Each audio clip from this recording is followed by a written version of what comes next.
नमस्कार मित्रों, आप सभी का मेरे चैनल पर पुनः एक बार हार्दिक स्वागत है और आप सभी दर्शकों को आज के इस विजय दिवस की शुभकामनाएं। आज भारत के सैन्य इतिहास का एक महत्वपूर्ण दिवस है। आज के दिन 1971 में पाकिस्तान ने भारत की सेना के सामने अनकंडीशनल शरणागति दी थी। पाकिस्तान के 93,000 सैनिक भारत के युद्धबंदी हुए थे। आइए जानते हैं दिनांक 16 दिसंबर का घटनाक्रम। इस वीडियो को बनाने के लिए मैंने एक बहुत पुराने आर्टिकल का उपयोग किया है।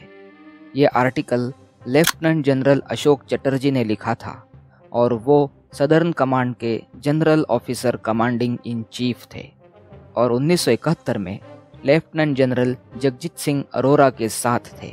मेरे चैनल पर ऐसे ऐतिहासिक विषयों की जानकारी मैं देता रहता हूँ और आगे कई इंटरेस्टिंग विषयों पर मैं काम भी कर रहा हूँ।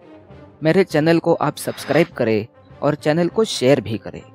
आपके ऐसे प्रोत्साहन से मुझे और अच्छे वीडियो बनाने की प्रेरणा मिलती है। तो आइए जानते हैं 16 तारीख के दिन पाकिस्तान के जनरल ने कैसे सरेंडर किया था। पूर्व पाकिस्तान में बांग्लादेश मुक्ति का आंदोलन कई साल से चल रहा था। East Pakistan must get full regional autonomy. They must be self-sufficient in all respect. और उसे एक निर्णायक रूप 1971 के मार्च महीने से मिलने लगा। 7 मार्च 1971 से हर रोज पूर्व पाकिस्तान में दंगे चल रहे थे। 26 मार्च से ही ऑपरेशन सर्च लाइट हुआ, जिसमें पाकिस्तानी आर्मी ने कई सारी एट्रोसिटीज की। 26 मार्च के दिन मुजीबुर रहमान ने बांग्लादेश की स्वतंत्रता की घोषणा की और उसे कुछ घंटे बाद गिरफ्तार कर लिया गया। यह बांग्लादेश का ऑफिशियल स्वतंत्रता दिवस है। उसके बाद लगातार बड़े पैमाने पर पूर्व पाकिस्तान में दंगे और नरसंहार चल रहे थे। संताहार, जिंजीरा, गोपालपुर, चुकनगर, खुलना, ऐसे एक के बाद एक अनेक हत्याकांड पाकिस्तानी सेना ने किए। खुलना में पाकिस्तानी सेना ने 15,000 लोगों की हत्या की थी एक ही दिन में। 15 मई 1971 से भारतीय सेना ने मुक्ति बाहिनी को मदद देना शुरू किया और बांग्लादेश की सेना स्थापित हुई। भारत की सेना की मदद से बांग्लादेश ने अपनी सेना खड़ी की और अपना विमान दल भी निर्माण किया। 28 अक्टूबर से 3 नवंबर तक भारत और पाकिस्तान के बीच एक छोटी लड़ाई हुई थी। बैटल ऑफ ढलाई के नाम से ये जाना जाता है। उसमें जाट रेजिमेंट की 3 कंपनियां मतलब 215 सैनिकों ने पाकिस्तान के 30th फ्रंटियर फोर्स राइफल्स के 800 सैनिकों को धूल चटाई थी। नवंबर में बांग्लादेश की छोटी नेवी बन गई। उसमें 6 छोटे शिप थे। 20 और 21 नवंबर के दिन एक और भारत पाकिस्तान झड़प हुई। 21 नवंबर से 3 दिसंबर तक परिस्थिति ज़्यादा बिगड़ने लगी और 3 दिसंबर के दिन पाकिस्तान ने भारत पर हमला किया। भारत ने ऑफिशियल युद्ध घोषणा की। 3 तारीख से पाकिस्तान ने भारत के कश्मीर, राजस्थान, गुजरात के सीमावर्ती प्रदेश से हमले करने का प्रयास किया, लेकिन पाकिस्तान को वहां पे ज़बरदस्त पराजय का सामना करना पड़ा। 6 तारीख के दिन भूटान ने बांग्लादेश को मान्यता दी। भूटान बांग्लादेश को मान्यता देने वाला पहला देश बन गया। उसके बाद लगातार 4 दिन भारतीय सेना और बांग्लादेश की मुक्ति बाहिनी ने पूर्व पाकिस्तान के अनेक प्रदेश काबिज किए थे और बांग्लादेश की राजधानी ढाका को भी उन्होंने अपने कब्जे में लिया था। 9 तारीख के दिन भारतीय सेना के ईस्टर्न कमांड के chief of staff general Jacob ने पाकिस्तान के जनरल नियाजी को लेटर लिखा। उसमें उन्होंने लिखा, You have been surrounded from all the directions. If you want safety of your troops and your personal safety, we will give you 8 hours to make up your mind to surrender.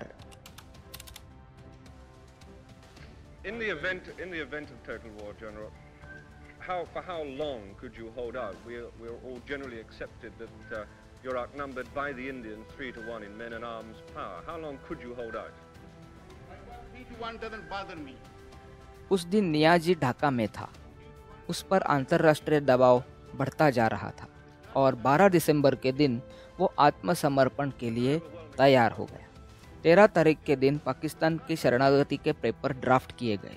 14 तारीख को उन्हें दिल्ली में भेज दिया गया और उसके बाद आर्मी कमांडर ढाका में सरेंडर सेरेमनी के लिए रवाना हुआ। 12 तारीख के दिन जैसे ही नियाजी शरणागति के लिए मान गया, पाकिस्तान की सरकार ने भी उसे मंजूरी दे दी। इसका एक और कारण था। पाकिस्तान की नौसेना नष्ट हुई थी, उसकी वायुसेना को भारी नुकसान उठाना पड़ा था और इस युद्ध में यूनाइटेड नेशंस का इंटरवेंशन हुआ था, उसका भी पाकिस्तान पर दबाव था। 15 दिसंबर के दिन भारतीय सेना के दिल्ली हेडक्वार्टर से पाकिस्तान के शरणागति वाले ड्राफ्ट को मंजूरी मिल गई और दिसंबर 16 के दिन सुबह जनरल जैकब, जनरल अरोरा, उनकी पत्नी और lieutenant colonel Ashok Chatterjee Dakota plane से ढाका में उतरे। जैसे ही वो उतरे, हजारों बांग्लादेशी नागरिक वहाँ पे उनके स्वागत के लिए आए थे। ये सरेंडर सेरेमनी ढाका के एकदम मध्यवर्ती स्थान पर होनी थी। एक दिशा में ढाका यूनिवर्सिटी और दूसरी साइड पे प्रसिद्ध ढाकेश्वरी काली माता का मंदिर था। भारतीय सेना के रणनीति एक्सपर्ट जनरल सागत सिंह राठौड़ भी सेरेमनी में सहभागी हुए थे। जनरल सागत सिंह पर सारे सिविलियन एडमिनिस्ट्रेशन का काम था और lieutenant colonel Ashok Chatterjee military administration का काम देख रहे थे। जनरल अरोरा और उनका स्टाफ वहाँ पे 7 मिनट देरी से पहुंचा। शाम के 5 बजे पाकिस्तान की ओर से हस्ताक्षर होने थे। उस समय जनरल नियाजी पहले से ही अरेस्ट में थे और भारत के अधिकारी उनके साथ वहाँ पे थे। जनरल नियाजी के साथ उस समय ईस्टर्न नेवल कमांड के flag officer commanding in chief vice admiral Neelkanth Krishnan, eastern air command के एयर मार्शल हरिचंदन देवान ये थे। बांग्लादेश सेना की ओर से ग्रुप कैप्टन खंडकेर विटनेस थे। साथ में commander of Indian 4th corps के लेफ्टिनेंट जनरल सागत सिंह राठौड़ और ईस्टर्न कमांड के chief of staff general Jacob भी भारत की ओर से विटनेस थे।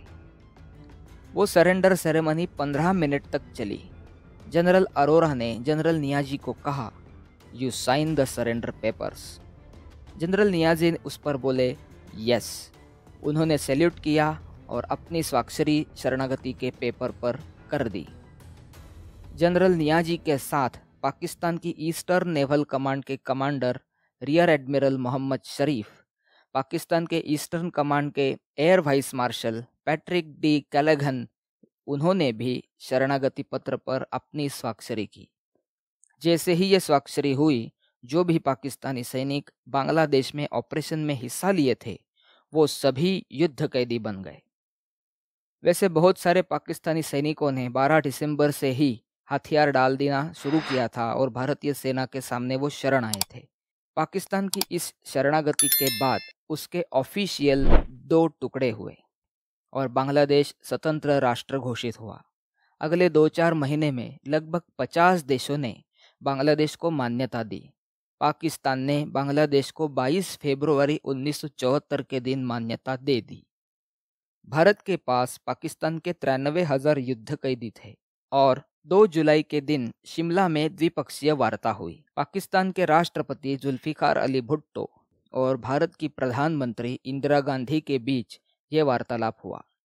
उसके अनुसार पाकिस्तान बांग्लादेश को स्वतंत्र राष्ट्र मानेगा।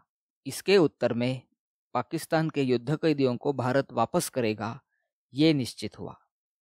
अगले 5 महीने में भारत ने सारे युद्ध कैदी स्टेप बाय स्टेप मुक्त किए। जनरल नियाजी सबसे अंतिम युद्ध कैदी थे। भारत ने 13,000 वर्ग किलोमीटर की जमीन भी पाकिस्तान को वापस दे दी।